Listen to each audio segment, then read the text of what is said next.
2.4 goes over your average rate of change, which is your slope. So you want to think back to like Algebra 1, even before then, because we are going to be using that slope formula, that y2 minus y1 over x2 minus x1, in order to find these average rates of change. You are going to be given 2 points or the x value with a given function in order to find these average rate of changes. So if we look at some of the examples that we have,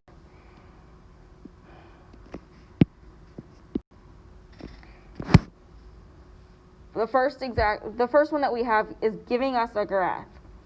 With this, it gives us a little bit of an easier way to find those ordered pairs, because the only thing that we have to do is to find wherever that x is, what's the y value.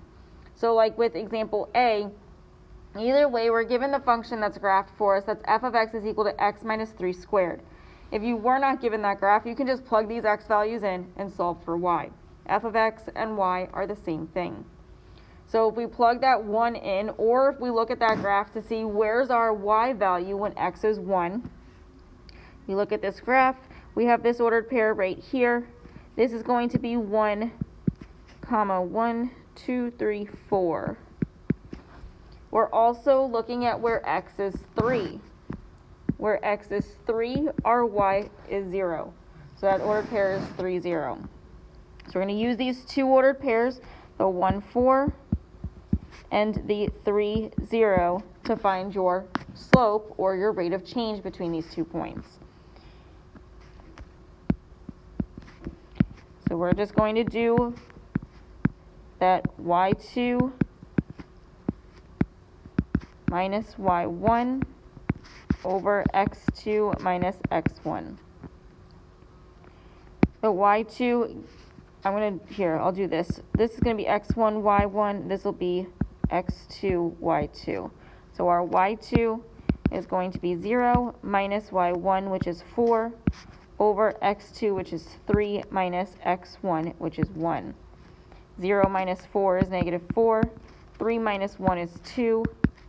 Negative 4 over 2 gives us a slope of negative 2.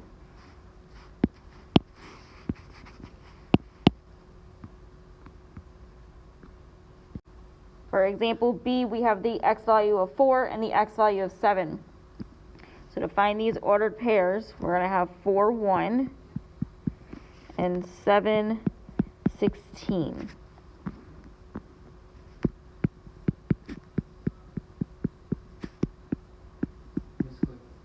Yes. So again, with this one, we're just going to use that slope formula.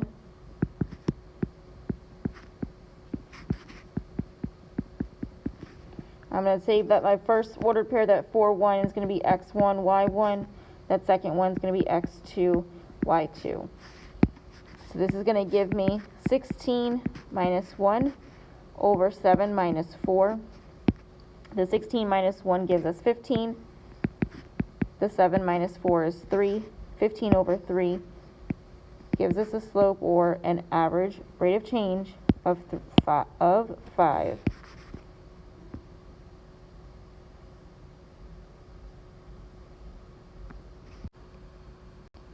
For our next example, we're given the function f of x is equal to 3x minus 5. For A, we're dealing with x is equal to 0 and x is equal to 1. So you'll realize with this, you see here that we don't have a graph. In order to find what our y values are, we're going to use that function notation that we used before, and we're just going to plug in the x value of 0, that other x value of 1, and we solve for y to get those ordered pairs. So for A,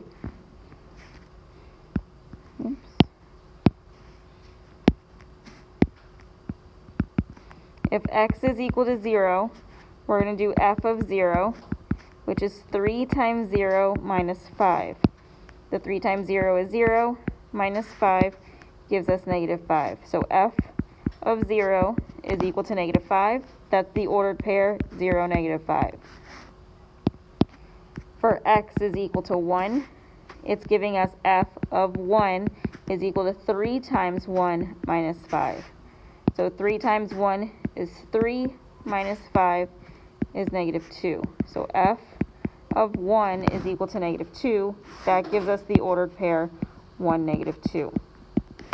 Now that we have both of these ordered pairs, we can find our slope by using our slope formula. So we're going to do m is equal to y2 minus y1 over x2 minus x1.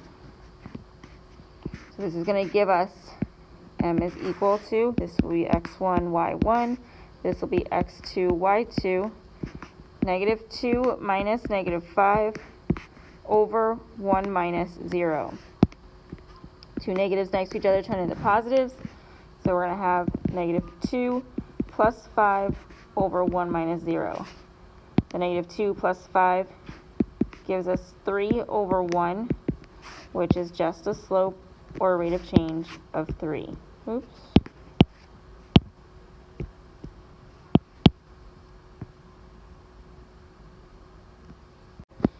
For B, we're given that x is equal to 3 and x is equal to 7. So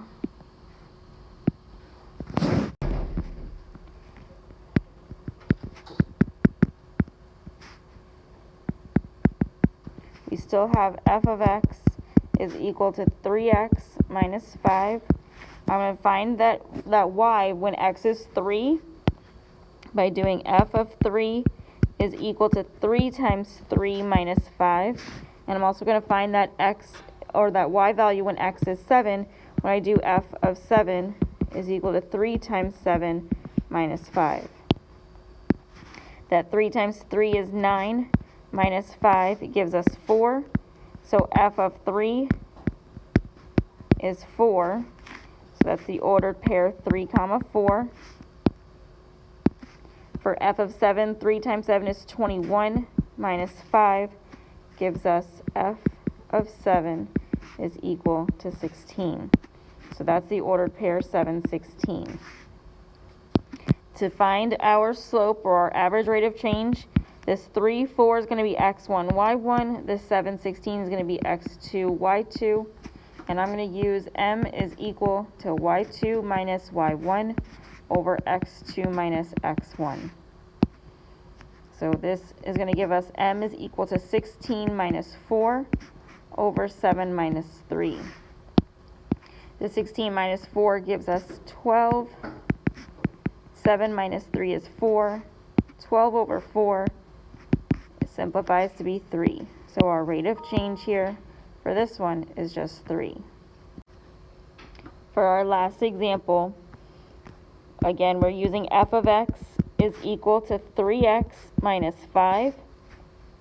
We are going to have x is equal to a, as well as x is equal to a plus h.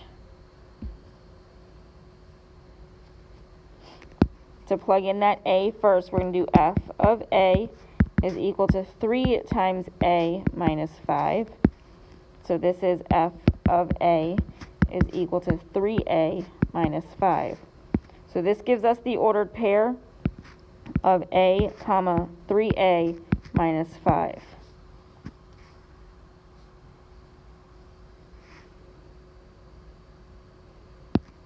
For a plus h when x is equal to, we're going to do f of a plus h is equal to 3 times a plus h minus 5. So we're going to distribute in that 3. We get f of a plus h is equal to 3a plus 3h minus 5.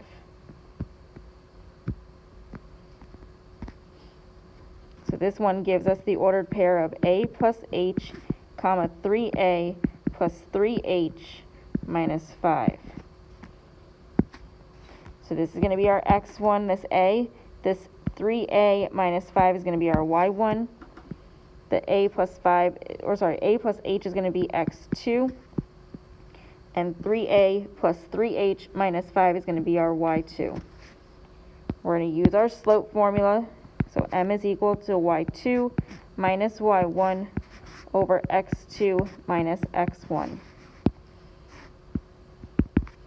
So y2 we said was at 3a minus 3h minus 5 minus y1, which we said was 3a minus 5, all over x2, which we said was a plus h, minus x1, which is a.